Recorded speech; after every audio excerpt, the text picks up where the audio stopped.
여러분 안녕하십니까? 방구석 독일어 방구독의 여러분의 독일어쌤 동네 독일어쌤 이로사쌤입니다. 자, 여러분 지난번에 제가 방구독 첫 번째 올렸는데 어감이 좀 안 좋긴 하죠. 방구독이어서 방구석 독일어 많이 사랑해주세요. 처음 올렸는데 반응이 너무 좋아가지고 저도 되게 신났어요. 감사합니다. 댓글 달아주신 분들 너무너무 감사드리고요. 제가 그 댓글 중에 뭐 수동태 그리고 접속법 일식 그리고 주어 생략 이런 것들의 질문을 좀 받았어요. 근데 수동태 같은 경우는 조금 시간이 걸릴 것 같아요. 좀 정리를 해서 곧 올리도록 하겠습니다. 저희 집 강아지입니다, 여러분. 제가 두 번째로 제작하고 싶었던 거는 뭐냐면요, 바로 주어 man입니다. 독일어에 특이한 주어가 하나 있어요. 그쵸? man. 자, 우리가 man이라고 했을 때 많은 독일어 그 문법책에서는 사람들은 혹은 뭐 사람은 누구나 이렇게 해석을 합니다. 근데 이 man이라는 게 우리나라 말에도 있다라고 생각하시면 좀 의아하실 거예요. 근데 이 man이라는 개념이 우리나라 한국어에 있습니다. 자, 어디에 있냐면요. 예를 들어서 여러분 금연구역에 가시면 금연구역에서 누가 막 담배를 피우고 있어요. 그러면 우리가 이야기하죠. 여기 담배 피시면 안 돼요. 여기에서 담배 피시면 안 됩니다. 라고 말을 합니다. 근데 우리는 대화를 하면서 알아듣죠. 여기에서 담배를 피우면 안 되는 게 누구예요? 사람이면 다예요. 그쵸? 자, 그 자리에 독일어는 많이 들어오는 겁니다. 자, 여러분 기본적으로 그 언어적인 관점에서 접근을 해볼게요. 한국어하고 일본어는 그 주어가 그렇게 중요하지 않아요. 근데 일본어에서 주어 꽤 많이 써요. 한국어는 정말 주어를 거의 안 쓴다고 보시면 돼요. 예를 들어서 우리가 길에서 친구 만나잖아요. 친구 만나서 야, 너 어디가? 너 어디가? 그래, 너는 주어죠. 그죠? 근데 우리가 그냥 어디가? 라고 묻기도 하죠. 어디가? 학교. 학교가? 잘 가. 끝. 자, 여기서 누구는이 없죠. 근데 유럽어에서는 주어의 자리가 굉장히 중요합니다.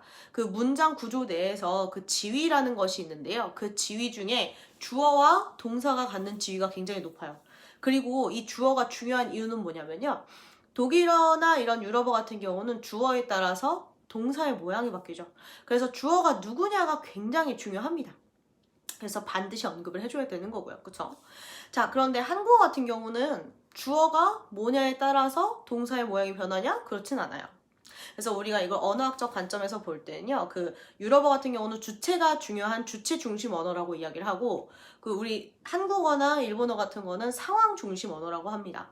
그래서 동사 그리고 상황에 집중이 되어 있죠. 그래서 서술어가 더 중요한 역할을 수행을 하고요.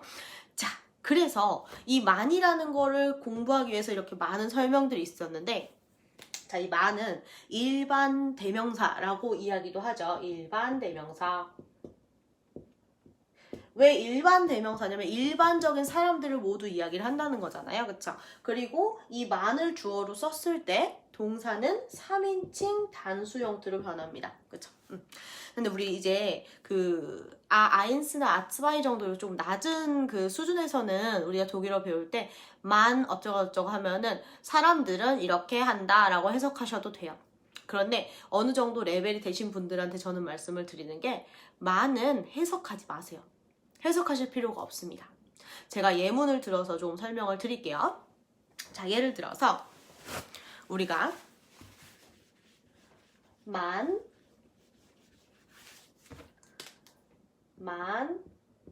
sagt so 라고 한번 해볼게요.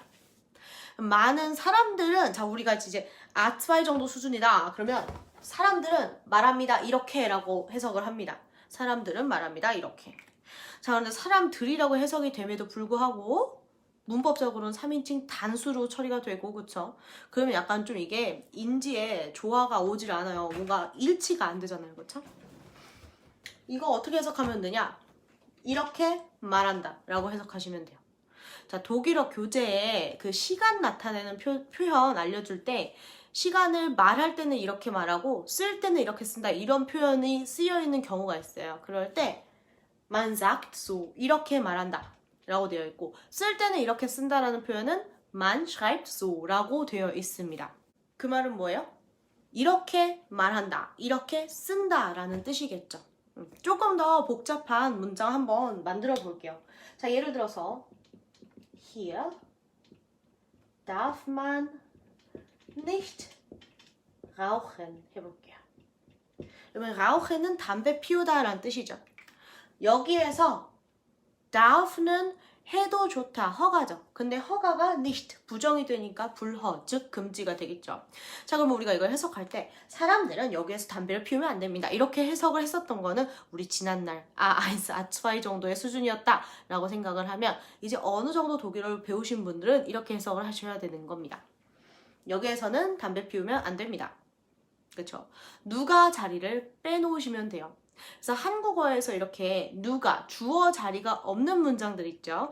그 자리에는 유럽어에서는 주어의 역할이 굉장히 크기 때문에 들어가긴 해야 돼요. 뜻은 없지만 들어가기는 해야 돼요. 그 역할을 하는 게 독일어에서 man이다라고 생각하시면 조금 쉬워질 겁니다. 이해 가시죠? 그래서 man이라고 하는 거 우리 앞으로 해석하지 말자. 이렇게 말한다. 여기에선 담배 피우면 안 된다. 이런 식으로 알자. 라는 게 저의 당부입니다. 그게 조금 더 또 자연스럽게 해석이 돼요. 해석이 사람들은 여기서 담배 피우면 안 됩니다. 이것보다 여기선 담배 피우면 안 됩니다. 이게 조금 더 자연스럽잖아요. 그쵸? 그래서 한국어에서는 굳이 쓰지 않는 주어 자리를 독일어는 많이 차지해주고 있다. 이렇게 생각하시면 좋을 것 같아요. 자, 오늘 짧게 준비해본 방구석 독일어 만에 관련된 이야기였습니다. 여러분의 의견도 궁금해요. 만을 어떻게 해석하셔 왔는지, 그리고 어떻게 배우셨는지, 혹은 다른 의견 있으시면 기탄 없이 남겨주시고요. 저는 조금 더 내용을 준비해서 수동태, 그리고 접속법 일식, 일상생활에서 접속법 일식 같은 경우는 진짜 많이 쓰이거든요. 그런데 조금 어려운 문법이어서 그런지 몰라도, 혹은 일상생활이라고 하는 게 우리가 비단 독일에서 뭐 물건 사고 밥 사 먹고 이 정도만 수준이 아니잖아요. 조금 더 고차원의 수준에 올라가면 접속법 일식은 정말 자주 등장합니다. 근데 그거를 어학 코스에서 잘 안 배우는 이유는 일단 기본적인 독일어 베이스를 다지기 위해서인 것 같고요. 접속법 일식은 조금 고급 독일어니까 뭐 예를 들어서 대학 세미나라든지 이런 곳에서 많이 나오는 문법이니까 약간 좀 높은 C1 수준 아니면 잘 안 가르쳐 주는 것 같긴 하거든요.